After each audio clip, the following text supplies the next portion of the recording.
Only one for each of our brothers, mate. You don't need all the women. You only need one for each of our brothers. That's it. It's up to you to just find one, and you're not going to get a good one unless you're a good man. You got to become an epic man, and then like attracts like. And if you're ready for her, you'll find her. If you're qualified and worthy of her, you'll find that diamond in the rough. You find that one in a million. You'll find her. If you become an epic one in a million type of man, and that's what we're after here, and you're part of a one in a million brotherhood where you've got a bunch of excellent men who've got your back and can vouch for you, and they're your resource that you go to when you're looking for a reference for a new job. Imagine if you walk into an employer and you've got a stack of references from us, from all of your friends. There's doors that can open for you. There's places you can go in life. Like I said, long term, just 5 years is actually pretty short. But if we develop a long-term view, especially the young men among us, which are the ones that we need to start breeding and creating families, right? We need to reach these young men that are honestly starting at age 14 right now. A 14-year-old with a 5-year view can be married and having children at 19 and repopulating our race. That's the type of thing we need. So we need teenage to mid-20s men.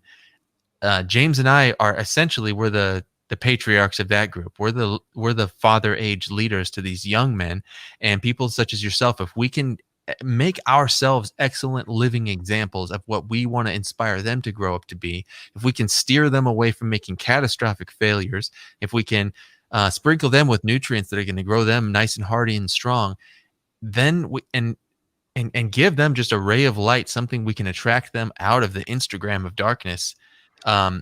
Help them forget about all the thoughts and the whores online. Forget about all that. You become excellent, and you'll find that one excellent woman. You'll make a family with her. You'll have a great family. You'll beat the statistic. You won't get divorced. You'll just have a great family. And if we can do that at scale, we can start to turn things around. We can create a hedge against this giant, crack in the hull of the ship. We might not save the ship from sinking, but we might be able to delay it, and we might be able to save some people with lifeboats. We might be able to come to the rescue of a certain amount and carry that forward into the future. And sometimes that's the best you can do. So let's do that really well. That's what I'm proposing. Oh, for sure. For sure. And I think you guys... So it comes down to you, right? It comes down to me. It comes down to you and me every single day. Our job. I mean, we gotta have the information. We got to be sharing with each other. We've got to be cross-fertilizing each other with the proper perspective. But really comes down to, are we putting in the work every day as individuals? Are you getting up and living your life excellently today? And are you improving it day after day? So these are the types of things that we'll focus on. And if you do that and I do that, the women are going to notice that. And it's not about attracting the attention of the women, but when we have a total different vibe about us, then they can start seeing a different potential. But the women aren't going to figure it out.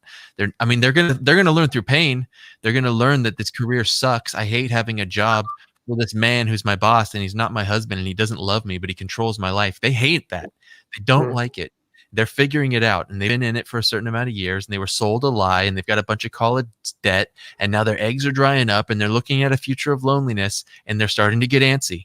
So we're in a situation where they're looking for answers. They're not going to figure it out, but they're going to come looking. So if we start getting ready and we have the answers and we have a look, hey, oh, what did you just find, lady? A giant community of a bunch of strong men who are looking to create families, and you just stumbled in the door. I mean, like, she's going to be sliding out of that place. We need to create that for her. That's our duty for her. It's not to convince her to change. Let's just create an alternative opportunity for her. Let's create an opportunity for her to see a future where she can enjoy having a family with a man that she can trust. Right now, she doesn't even know where can a woman find a man that she can trust, a young man. Like, it's hard for her too. Where can she find that? So we can build. She may, this hypothetical young woman that we're talking about who's going to, get in with our gang in the future. She may be 10 years old right now. And an 18-year-old young guy today who we're training up is not ready yet. In 10 years, he'll be 28 and she'll be 18. And then they're both grown adults, and then they can partner up. I mean, my grandfather, 100 years ago was 10 years older than his bride, and she married him on her 18th birthday, the day it was legal to do so. This is how early you get started. The young girls today who are watching this chaos around them, whose parents are forcing them into these plastic bubbles at school, they're going to be awakened in a way that we can't imagine because we grew up in easy times. Kids, young kids today are growing up in hard times, and we've got to be ready 10 years from now to partner them up. We've got to be not grooming them, but we've got to be grooming a culture that's positive and wholesome and holy and sanctified and good and strong and going to protect them, that they're just naturally attracted to it and they join our gang when they come of age. And we've got a whole bunch of guys ready to be their suitors, you know, like it's a long game. So we've got to stop thinking about trying to convince any of the batshit crazy feminists to change their ways. They're lost. They're lost. And those who aren't completely lost will come back to the light when the time is right for them. But all we have to do is shine that light, and we don't have to, it's the men. You know, this is why we're concentrating on the men, because without the men being there, they have no reason to change.